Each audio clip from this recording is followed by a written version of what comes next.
Hello and welcome to another edition of Humble Theology. My name is John, and in this series we are still looking at Justification in the Westminster Confession of Faith, which is chapter 11. We are now in section 3 of that chapter, which says this: Christ, by his obedience and death, did fully discharge the debt of all those that are thus justified, and did make a proper, real, and full satisfaction to his Father's justice in their behalf. Yet, inasmuch as he was given by the Father for them, and his obedience and satisfaction accepted in their stead, and both freely, not for anything in them, their justification is only of free grace, that both the exact justice and the rich grace of God might be glorified in the justification of sinners. So again, very particular section here. What are they trying to get across? What is the confession trying to get across? Well, substitutionary atonement was specific. It substituted. There was a definite article for X. In who Christ was substituting for.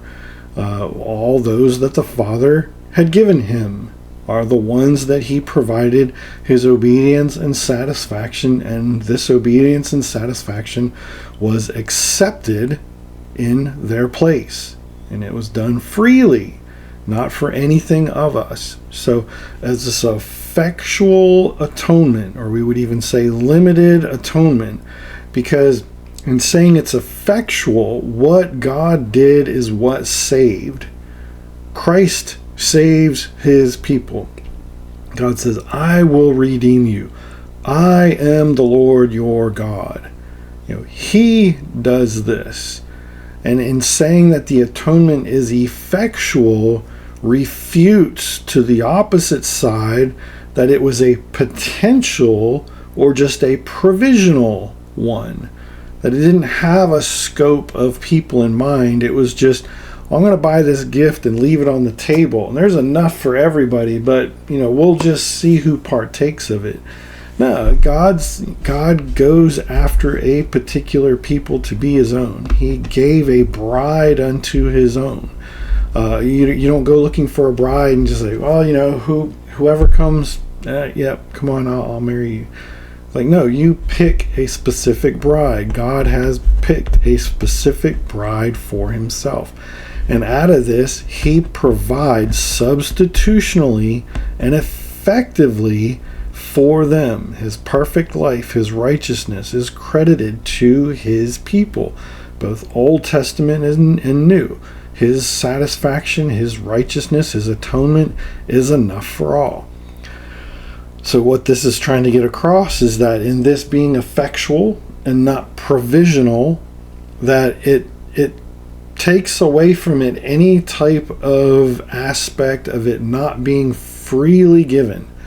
That if there's any sense in any way that a human being say, well, based on my whatever, action, belief, faith, whatever, I triggered justification, I triggered God's atonement to be applied to me, that's being refuted here. It's no. Christ in his righteousness and his obedience and his death fully discharged the debt of all those that the Father gave him. The substitution was these people for Christ, and that happened. When the Bible talks about salvation or the atonement, it talks about it as a done deal. It does not talk about it as this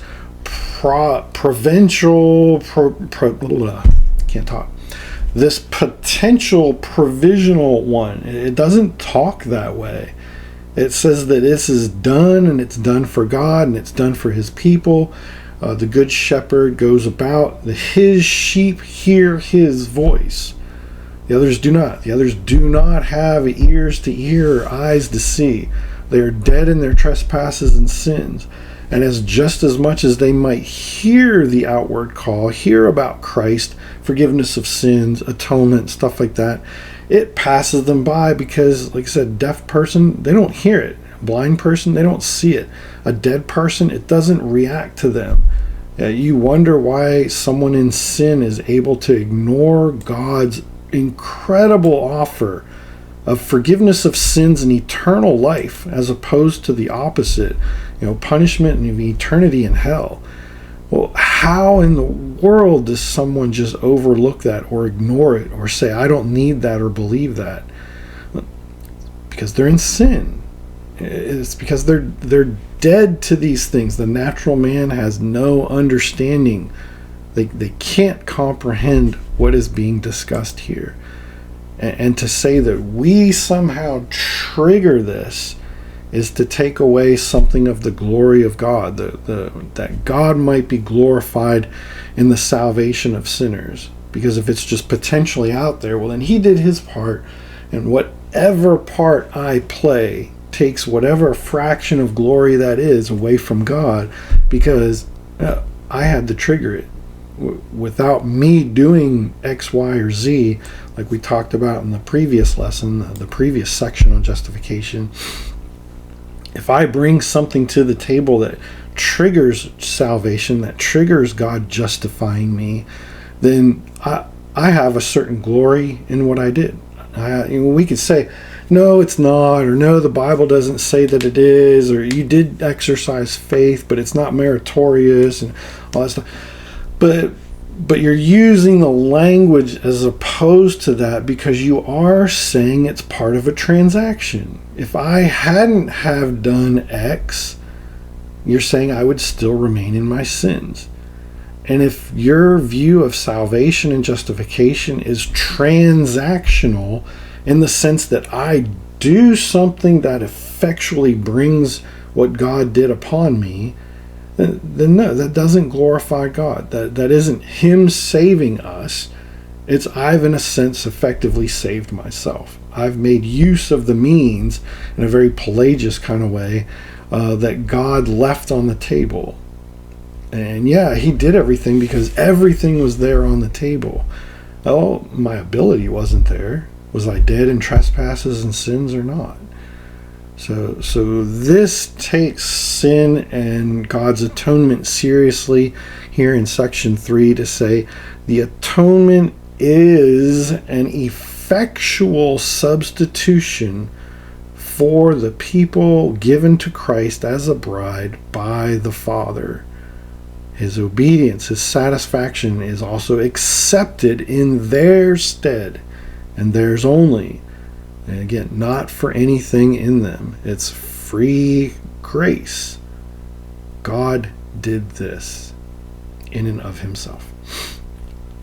So that's it for section 3. We've got more sections to come to follow, so stay tuned for more.